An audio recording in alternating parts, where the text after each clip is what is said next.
வருமானு சொல்லக்கூடிய விஜய் வராம போயிடலாம். எதுவுமே சொல்லாத அஜித் டக்குனி வந்துடலாம். கமலஹாசன் வருவார்னு யார் கண்டா? நீங்க விஜயை பற்றி அரசியல் ரீதியான ஒரு வீடியோ போட்டு பாருங்க, வியூஸே வராது.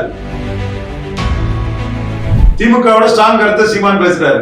பி டீம்னு சொல்லக்கூடிய சீமான் திமுகவோட சமஸ்கிருதம்னாலும் சரி, இந்தினாலும் சரி, ராமர் கோயில்னாலும் சரி. சரத்பவார் என்ன சொல்றாரு? ராஜீவ்காந்தி தான் அந்த கோயிலை திறந்து விட்டாரு, சிலன்யாஸ் ஆயிட்டு. அவர் இல்லைன்னா ராமர் கோயில் இல்லைன்னு காங்கிரஸ் கிரெடிட்டை கொடுக்கிறாரு.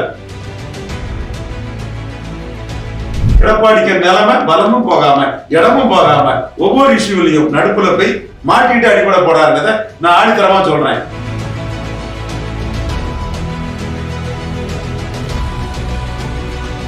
கேள்விக்கிற நிகழ்ச்சிக்கு அன்புடன் வரவேற்கிறோம்.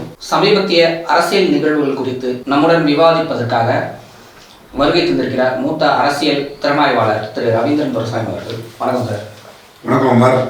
விஜய் கட்சி தொடங்க போறாரு, கிட்டத்தட்ட 70% கட்சி பணிகள் முடிஞ்சு இப்படிலாம் தகவல் பரப்பிட்டு இருந்தாங்க. இப்ப என்னன்னா கட்சியை கழிச்சிட்டாருன்னு ஒரு தகவல் பரப்புறாங்க.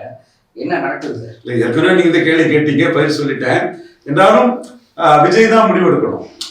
அதாவது ரஜினி வருமானு சொன்னாரு, வந்துட்டேன்னு சொன்னாரு, வர முடியலன்னு சொன்னாரு, நடிகருக்கு அரசியலே தேவையில்லைன்னாரு, கமலஹாசன் வந்துட்டார். இதைத்தான் நான் சொல்லிட்டு இருக்கிறேன். அப்போ வருமானு சொல்லக்கூடிய விஜய் வராம போயிடலாம். எதுவுமே சொல்லாத அஜித் டக்குனி வந்துடலாம். கமலஹாசன் வருவார்னு யார் கண்டா? நடிகருக்கு அரசியல் தேவையில்லை, கலைஞருக்கு அரசியல் தேவைன்னு சொன்ன நடிகர் தன் சிவாயணசன் கடைசியில தமிழக முன்னேற்ற முன்னணி கட்சி ஆரம்பிச்சார். அது தனி மனுஷனுக்கு முடிவு. நான் அரசியல் எல்லாம் வரலைங்க, ஏற்கனவே செலவழிச்ச காசு எல்லாம் உங்களுக்கு லாபம் தான், அது கொண்டு நான் மீண்டும் எனக்கு காசு செலவழிக்க வேண்டிய அவசியம் இல்லை, அதில் நான் சும்மா காசு செலவழிச்சுட்டு இருப்பேன், சினிமாவுக்காக இது லாபம் தான், அரசியல் வரமாட்டேன்னு விஜய் ஒரு முடிவு எடுத்துட்டாருன்னா யார் அவர் கேட்க முடியும்? அவருக்கு உரிமை. வர்றது வராது விஜய்ங்கிற தனிநபரின் உரிமை. Nobody can question him. ஜனநாயக நாட்டுல ஒரு சுதந்திரமான மனிதனோட அவனோட பெராகேட்டிவ். திடீர்னு வர்றதும் அஜித்துக்கு பெராகேட்டிவ். யாரையும் கேள்வி கேட்க முடியாது. ஜனநாயகம் அந்த உரிமையை கொடுத்துருக்குது. ஒருவேளை விஜய் பொறுத்தளவுல நம்ம வந்ததும் அஜித்தோ சூர்யாவோ வந்துட்டாப்லன்னா அது காமெடியா போயிடும். அஜித் ஒரு சைடுல பெரிய க்ரோட் பிளரா வந்து இருப்பாரு, சூர்யா ஏதோ ஒருத்தர் இன்னொரு சைடுல பெரிய க்ரோட் பிளர் இருப்பாரு.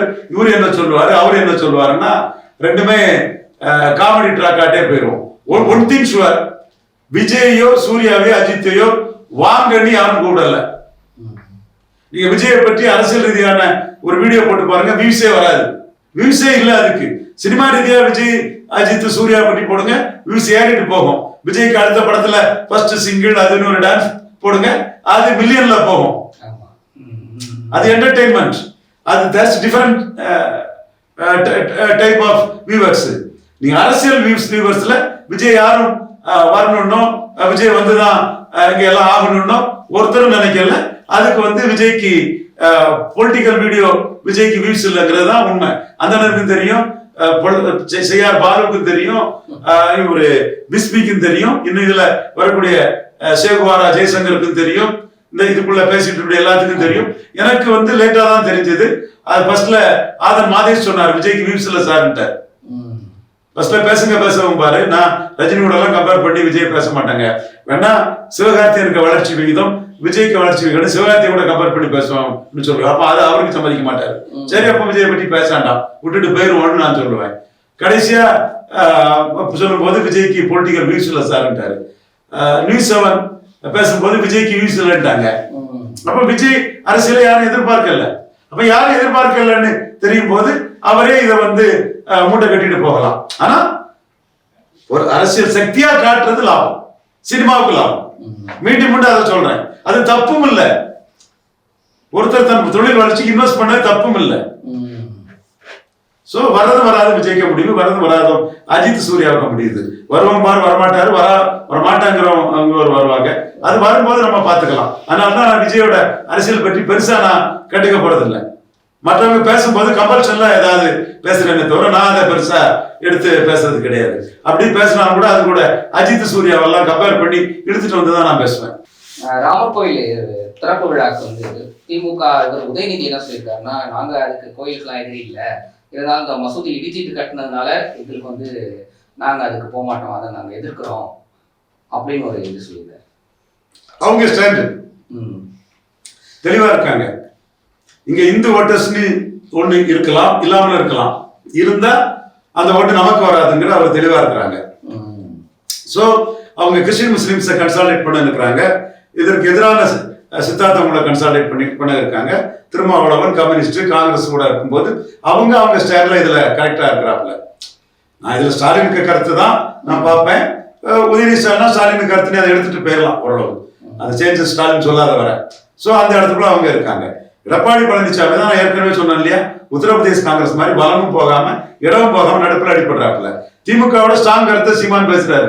பி டீம்னு சொல்லக்கூடிய சீமான் திமுகவோட சமஸ்கிருதம்னாலும் சரி, இந்தினாலும் சரி, ராமர் கோயில்னாலும் சரி, மத்திய அரசு உரிமைனாலும் சரி, கவர்னர் ஆபீஸ பூட்டு போடணும்னு சொன்னாலும் சரி, திமுகவோட ஸ்ட்ராங்கா தன் கொள்கையை முன்வைக்கிறாருன்னா அப்போ அவங்களுக்கு சீமான் இருக்கிறது கிறிஸ்டின் முஸ்லீம் ஓட்டை வந்து சரத்பவார் மாதிரி நம்ம ட்ரீட் பண்ணோம்னா சீமான் கிட்ட பெறுவாங்களோட அச்சம் இருக்கு.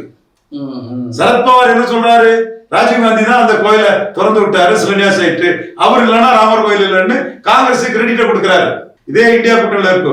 காரணம் சரத்பவார் காங்கிரஸ் கூட்டணிக்கு போட்டியாட்டு மதசார்பற்ற ஓட்டுக்கு இன்னொருத்தர் இல்ல. இங்க சீமான் இருக்கிறாரு. சீமான் முஸ்லிம் சிறை கைதிகளை ஏன் ஸ்டாலின் விடுதலை செய்யலன்னு கேட்கிறாரு. அப்போ உங்களுக்கு வந்து நம்ம கடுமையா பேசுறாரு. எடப்பாடி கோயிலுக்கு போங்க, நான் உடல்நல பாதிக்கலன்னா நல்லா இருந்தா போயிருப்பான்னு சொல்றாரு. அப்ப அவர் வேற வியூ எடுக்கிறாரு. அப்படி இருக்கும்போது சரத்பவாருக்கு வியூ எடுக்காம ஒரு ஸ்ட்ராங்கான வியூ எடுக்கிறாங்கன்னா சீமான் கிறிஸ்டின் முஸ்லீம் ஓட்டை அள்ளிட்டு போயிடுவாரோ, நெகட்டிவா வரக்கூடிய ஓட்டை அள்ளிட்டு போயிடுவாரோன்னு ஒரு திமுகவுக்கு ஒரு எண்ணம் இருக்குது. அதனாலதான் சீமானும் வந்து என்ன பாக்குறாருன்னா எங்க இருக்கு பாஜக கேட்கிறாரு. அப்ப கிறிஸ்டின் முஸ்லீம் அவர் கொடுக்கக்கூடிய மெசேஜ் பாஜக பெரிய த்ரெட்டா இல்ல, நீங்க ஏன் பாஜக வந்துடும் நினைச்சு திமுக காங்கிரஸுக்கு இலவசமா அந்த ஓட்டை போடுறீங்க, எனக்கு போடுங்கன்னு அவர் கேட்கிறாரு. அப்ப அந்த இடத்துக்குள்ள சரத்பவாருக்கு ஸ்டாண்ட எடுத்து உதயநிதி போக முடியாது, இந்த ஸ்டாண்ட எடுத்துட்டாப்ல.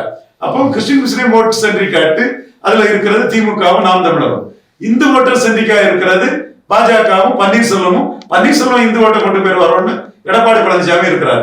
அப்போ உத்தரப்பிரதேச காங்கிரஸ் மாதிரி தான் எடப்பாடிக்கு நிலைமை, பலமும் போகாம இடமும் போகாம ஒவ்வொரு இஷ்யூலையும் நடுப்புல போய் மாட்டிட்டு அடிப்படை போடாருங்கிறத நான் ஆணித்தரமா சொல்றேன். மெகா கூட்டணி அமைக்க முடியாதுன்னு சொன்னேன், யாரும் அவர் கூட வரமாட்டாங்கன்னு சொன்னேன்.